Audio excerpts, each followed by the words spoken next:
போற்றி. ஓம் ஆத்ம வித்தியே போற்றி. ஓம் சமய சரதியே போற்றி. ஓம் கலை உள்ளமே போற்றி. ஓம் ஆன்ம ஞான்மை போற்றி. ஓம் சங்கீத வாழனியே போற்றி. ஓம் சாட்சியே போற்றி. ஓம் கோலை நிறமே போற்றி. ஓம் சொப்னவராகியே போற்றி. ஓம் உலகை தரித்தாய் போற்றி. ஓம் சௌந்தரிய நாயகியே போற்றி. ஓம் மரணம் அழிப்பாய் போற்றி. அகிலாண்ட கோடி பிரம்மாண்ட நாயகி விடாரி சத்தியமாவில் குடியிருக்கும் வராகிக்கு போற்றி சமர்ப்பயாமி. எல்லாம் விநாயகர் சதுர்த்தி இன்றைய பண்டிகம்.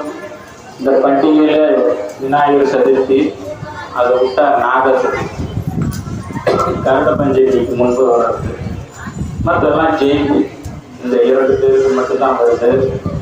ஆகவே இந்த விநாயகர் பெருமானுடைய ரிஷி பஞ்சமியிலே ரிஷிகளையும் வேண்டி நடக்கின்ற கோயில் விழாக்கள் அனைத்தும் சிறப்பாக நடக்க வேண்டும். எங்களுடைய குடும்பமும் மேல் மேலும் வளர வேண்டும். திருத்தேர் வழிபாடு நிகழ்ச்சி நடக்க வேண்டும். ஆலயத்துடைய தொண்டு பணிலாம் விரைவாக நடக்க உள்ளது. அதுவும் சீக்கிரம் நடக்கணும்னு அம்மா கிட்ட வேண்டிக்கோங்க. எல்லாரும் நல்லா இருக்கணும், எப்போதும் நடக்கணும். எது ஒன்றும் குறை ஒன்றும் இல்லாத வராகியவள் நமக்கு நிச்சயம் படி அளப்பார். அந்த படியை உணர்த்துவதற்காக தான் இங்கே உள்ளார படியெல்லாம் வச்சிருக்கிறோம். அந்த வளமுறை சங்கெல்லாம் பார்த்தா நம்மளுக்கு ஒரு யோகம். அதனால தான் இந்த வளமுறை சங்கெல்லாம் இங்கே வச்சிருக்கிறோம். செல்வ சிகிச்சை உட்பட சங்குவும் ஒரு தெய்வ வழிபாடு. அவர் ஒரு ஆழ்வார், சக்கராத்த ஆழ்வார் போல அவரும் ஆழ்வார். அதுபோல் இறைவனை வணங்கும் போது கீழே இருக்கிற பொருளையும் பார்த்து வணங்கும். அந்த சக்தி பரிபூர்ணமாக கிடைக்கும். இது போல பழங்கால கோயிலே வந்து நம்ம அந்த புதுப்பித்து மேலும் மேலும் வளர்ச்சி கொடுக்க அந்த இறை சக்தி இங்கே மட்டும்தான் இருக்கும் அப்படின்னு சொல்றது விளம்பரத்துக்காக சொல்லதான் இருக்கக்கூடாது. அஷ்டதிக்கு பாடல் இருக்கிறாங்க. இவரை கும்பிட்டு தான் நம்ம பூஜையை பண்ணுறோம். நவகிரகங்கள் ஒரு பூஜை பண்ணுவாங்க. இந்த ஒரு பூஜையும் இவங்க எல்லாமும் முதல்ல இருக்க முடியாது. மகா கணபதி, வித்யா கணபதி இருக்கிறாரு. பிள்ளைகள் நல்லா படிக்கணும், போகணும், வேண்டிக்கணும். காவல் காக்கிற ஐயனார் இருக்கிறார். கோமுகத்தாண்ட பயிரூர் முறை வழிபாடு இரட்டை நாகத்துடன் இருக்குது. எதுக்குன்னா இந்த பக்கம் வராமல் திருப்பி போகணுன்றது எல்லாத்தோட வலிமையானது ராகுக்கு இருக்கிறது தான். நாகத்தை தான் முன்னிட்டு வணங்கினாங்க அந்த காலத்தில். நாகத்தை வணங்கினால் செல்வம் சேரும். நாகம் அம்மா ரூபம். அதனால தான் 2 நாகத்தை வச்சு ஒட்டி கணவன் மனைவி ஒற்றுமையாக இருக்க. அதில் சைவ வழிபாடு கும்பிட்றவங்க லிங்கத்தை வைப்பாங்க. விஷ்ணு பரிவான கும்பிட்றவங்க காலிங்கத்தினர் தான் வைப்பாங்க. அரச மரத்தில் அதிகாலையில் அந்த 5:30 மணிலேருந்து நீங்கள் போய் சுற்றுனீங்கன்னா ஒரு வைப்ரேட் சக்தி உடம்பு ஒரு புத்துணர்ச்சாரு. ஒரு 48 நாள். அதுக்கு தான் மார்கழி மாதம் நம்ம 30 நோன்பு இருக்கும். அதுபோல் உடம்பு சார்ஜ் ரீசார்ஜ் பண்ணுற மாரி பேட்டரி. அதனால் மனக்கவலை நீக்க ஒரு விளக்கேற்றினா கூட அந்த பிரம்ம முகூர்த்தத்தில் ஏறிய. நாளைக்கு பஞ்சமி 3 மணி வரைக்கும் இருக்குது. இரவு 12 மணிக்கு தான் அவர் உகந்த நேரம். அதனால தான் நாங்கள் இந்த ராகோன்ற பஞ்சமி இருக்கிறோம். 8 to 9 ரொம்ப பிடிக்கும் அவங்களுக்கு. இந்த 8 to 9 நான் வந்து இறங்கிட்டாலே நடமாட்டம் வந்துடும். இரவு உச்சிக்கால பூஜை 12 மணிக்கு.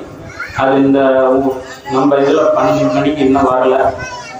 இனி வரும் காலங்களில் இரவு 12 மணி வழிபாடு துவக்கமாகும். அது அம்மாவுடைய நடமாட்டம் வர வர இன்னும் வேக வரும். இப்போ எல்லாருக்கும் நல்லதே நடந்து கொண்டு இருக்கிறார். வேண்டியது வேண்டியவாறு தருபவர் பேரழகி என்னுடைய அரசி, என் தாய். அவள் மனநிகள் தெய்வமாக. அம்மானா உடனே வருவார். அப்பா அப்புறம்தான் சிபாரிசு பண்ணுறவங்க. அவங்கலாம் மனம் விட்டு வேண்டுது. வேண்டியது என்ன நடக்கணுமோ எல்லாத்தையும் விட்டுரும். ஆனால் பக்தனாக இருந்தாலும் தப்பு செஞ்சாலும் விட மாட்டேன், தண்டிச்சிடும். அதுதான் அந்த அம்மா கிட்ட இருக்கிறது. பயங்கர வாழ்கிறது. அது துஷ்டம்.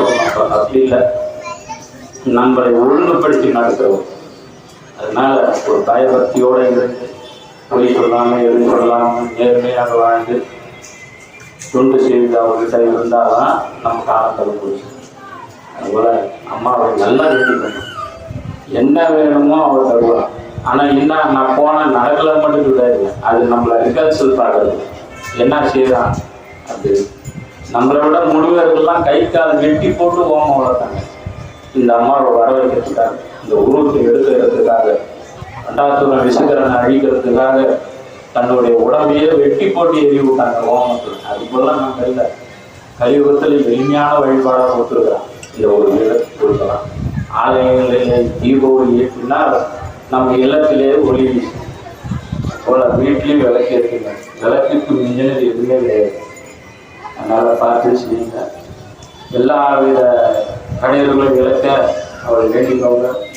பிள்ளைகள் எல்லோரும் நலமாக வாழ வேண்டும், செல்வ செழிப்போடு கல்வியில் முன்னேற வேண்டும், உத்தியோகம் வர வேண்டும்னு எல்லாம் மனம் விட்டு என்ன வேண்டியும் புரிய வேண்டும். நல்லா பேசுங்க, ஆலய வழிபாட்டில் குறைய இருக்கக்கூடாது.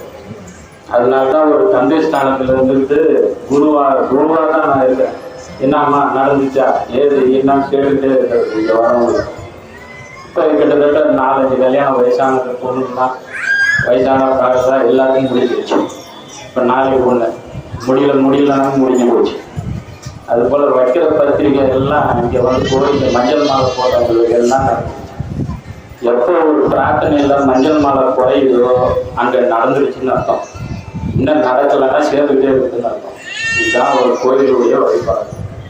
எல்லாம் முடிஞ்சிச்சு. அடுத்து குழந்தைக்கு வருவாங்க, அடுத்து ஒன்று வருவாங்க, இப்படியே தொடர்ச்சியாக நல்ல மஞ்சள் மாலைகளை விவரம் கேட்டு அறிந்து போடுங்க. வழிபாடு மேலும் தோட்டத்தை நீக்கவும் வளர்ச்சியை கொடுக்கவும் வளர்களையும் தேய்களையும் உண்டாக செய்யுங்க. நல்லா வாழ்க வளமுடன்.